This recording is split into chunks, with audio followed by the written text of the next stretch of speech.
Salut tout le monde, c'est l'été sur 12 points et tout l'été retrouvez les chroniques de chacun de nos épisodes sortis et publiés individuellement. On commence avec une chronique sortie de notre tout premier épisode de la saison 2, La France à l'Eurovision, le billet hurleuse de Vincent, comme on l'adore. Alors 12 points lance le club 12 points à partir du 20 juillet pour 3 € par trimestre, accéder à des bonus, à des épisodes spéciaux, à des coulisses et à un espace communautaire. Tout ça se passe sur notre site internet et vous pouvez acheter d'ores et déjà votre adhésion sur 12pointpodcast.com/boutique. Bonne écoute.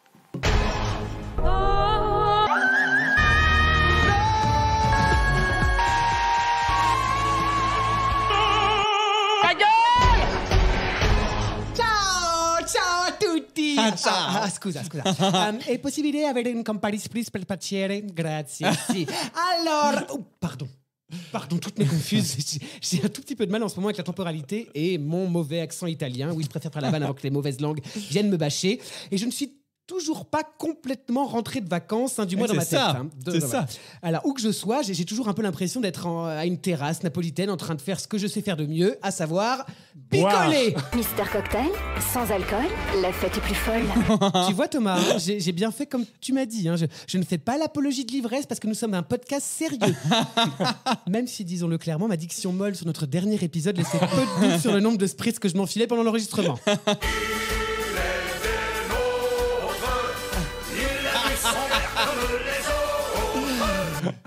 Avec la sambuca. Non mais où on va là? Où on va? Je sens que je vous perds. Et vous avez envie de me dire, mais Vincent, mon tendre, mon beau, mon merveilleux Vincent, pourquoi alors que tu es un être si élégant et raffiné, tu nous cites des chansons paillardes qui parlent de ripaille et d'ivresse? Oh ça va, faites pas vos majorettes, c'est exactement ce que vous vous dites.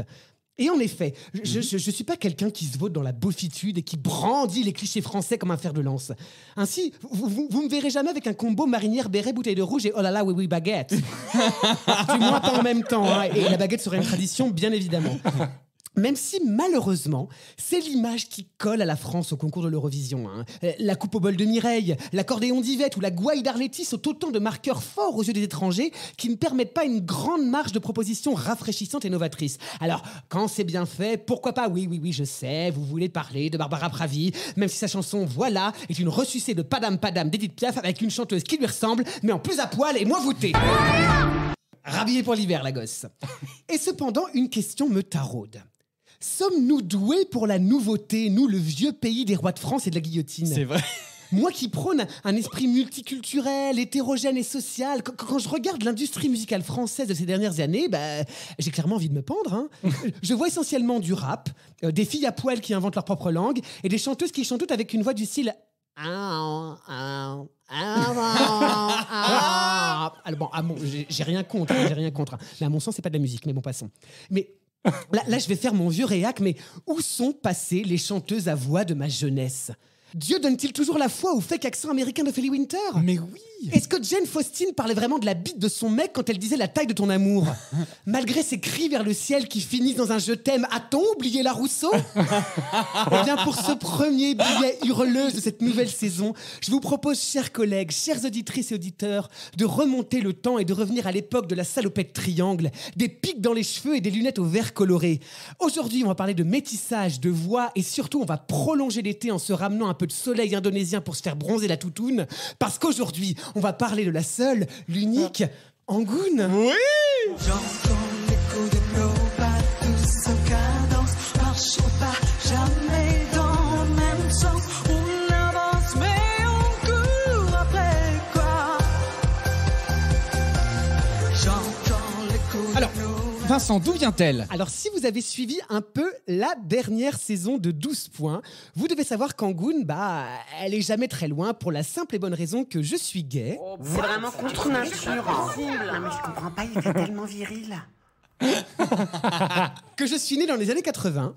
Ah non mais il a 120 ans le mec. Il est tapé. Et que Angoune, Angoune quoi. Non, pas tout de suite.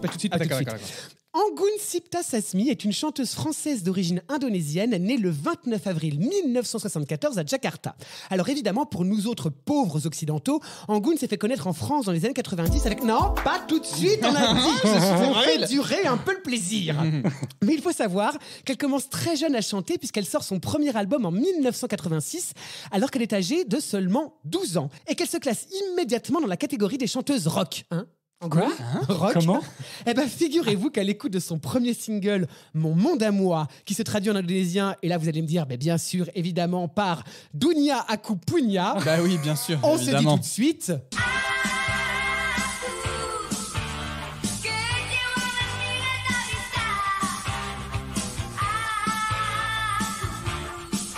Non mais ils mettent de la guitare électrique et c'est rock. Faut arrêter. Non, on se dit pas c'est de la merde, Quentin. J'ai rien dit. On se dit c'est résolument rock.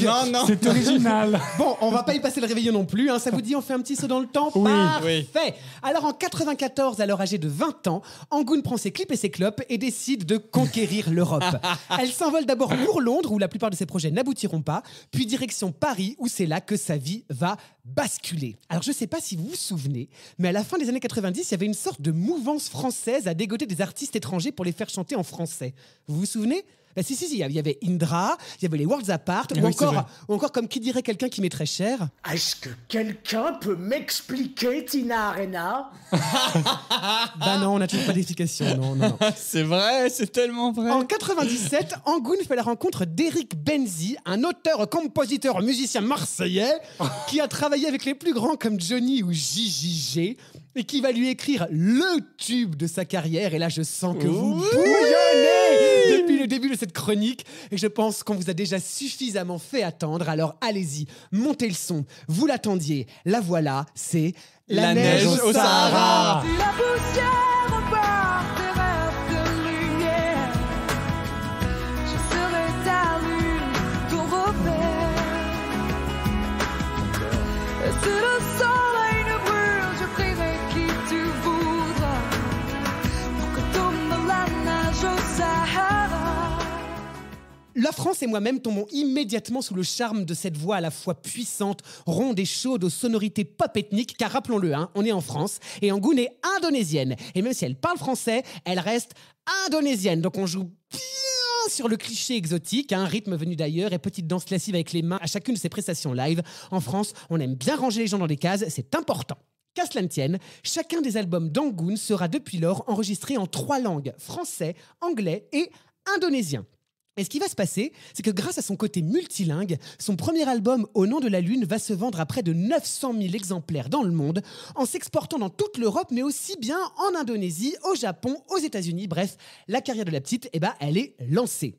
Elle revient en 2000 avec un nouvel album Désir contraire, qui porte bien son nom, puisqu'il ne connaît absolument pas le succès du précédent. Et il faudra attendre l'année 2005, où Angoon revient exploser les compteurs de vente avec son nouvel album Luminescence, sur lesquels on peut retrouver les singles Cesse la pluie. Je cherche le remède pour qu'enfin cesse la pluie. Ah oui. Cesse la pluie. C'est rock.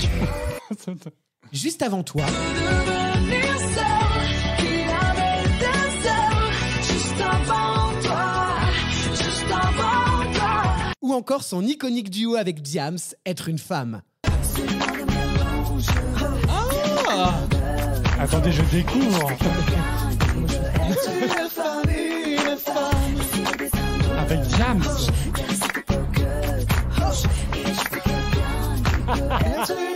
C'est vrai, elle était chouette celle-là. Oui, bien sûr. Je connais pas. Un album et un best-of plus tard, on retrouve notre Angoon national fin 2011 avec son album Echo, sur lequel on peut retrouver le single You and I, un titre mi-anglais, mi-français, aux sonorités résolument... Non, pas merdique, Quentin, on va dire moderne. Mais la vilaine Angoon, elle est serpent, c'est une petite cachotière. Et ce qu'elle nous a pas dit, c'est que France Télé l'a déjà approché en 2011, puis s'est rabattu sur Amaury Vassili pour représenter la France au grand concours de l'Eurovision. La demande est réitérée en 2012, Angoon dit oui, et elle s'envole pour Bakou. la ville, hein, pas parce que l'Azerbaïdjan, vu ce qu'elle a foutu comme pognon là-dedans, mais on aura l'occasion d'en reparler dans un prochain épisode, je pense.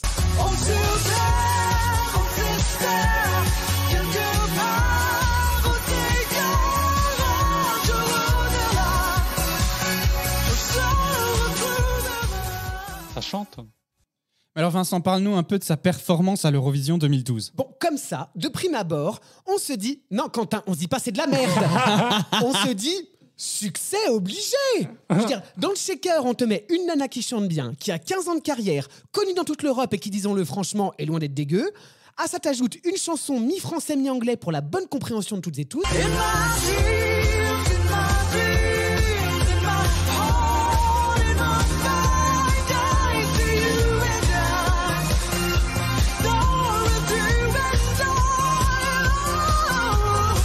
Un petit sifflotis pour un gimmick qui reste bien en tête.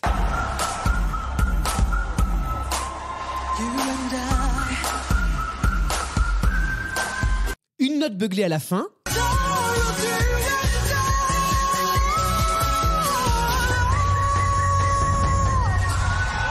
Et une robe, que dis-je une robe, un combo corset-culotte cuivré mêlant transparence et cuir avec des voiles qui flottent au rythme de la wind machine branchée sur Tsunami Balinet et créé spécialement pour l'occasion par Jean-Paul Gaultier.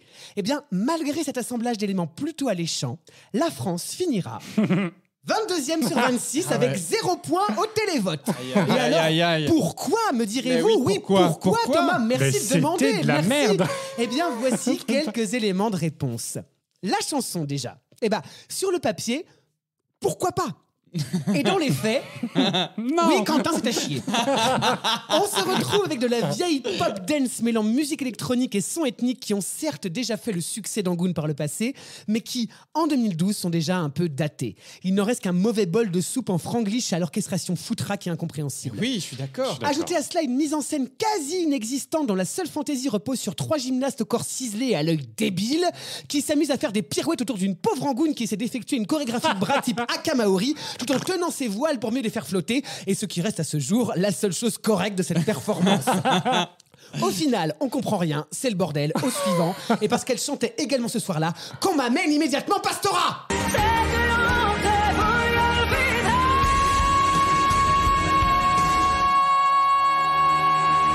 La poutre.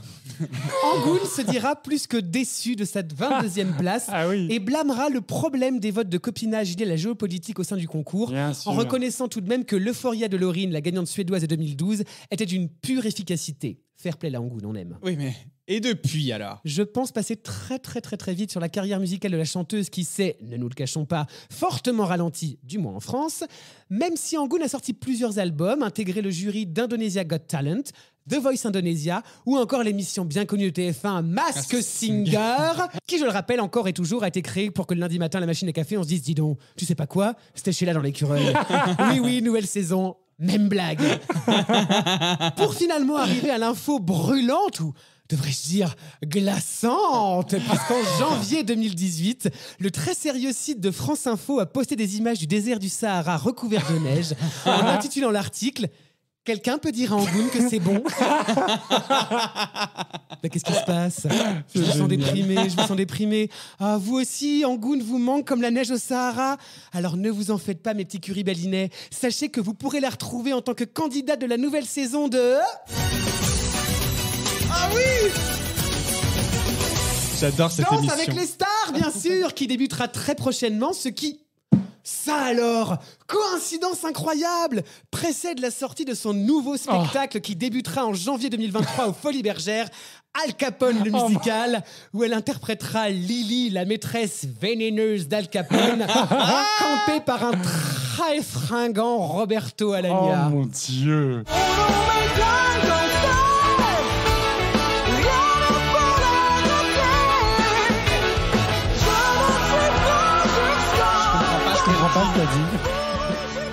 Elle chante en indonésien? Je suis pas sûre. Non, clairement. Que dire de tout ça?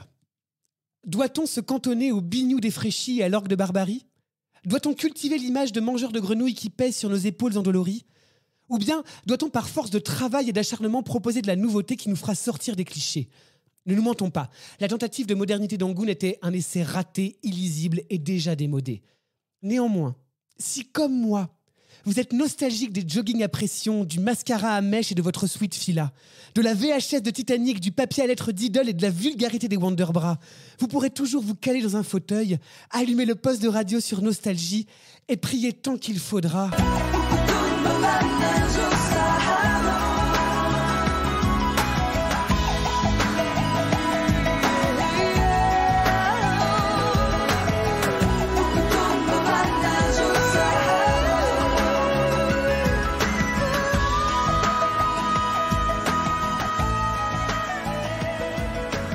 Bravo Vincent.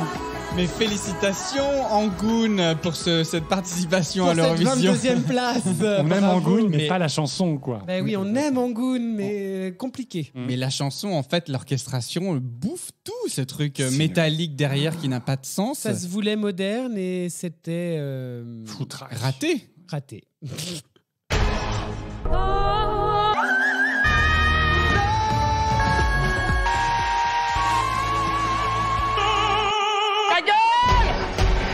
Sachez aussi que Angoon est Génial. C'était génial. Mieux alors.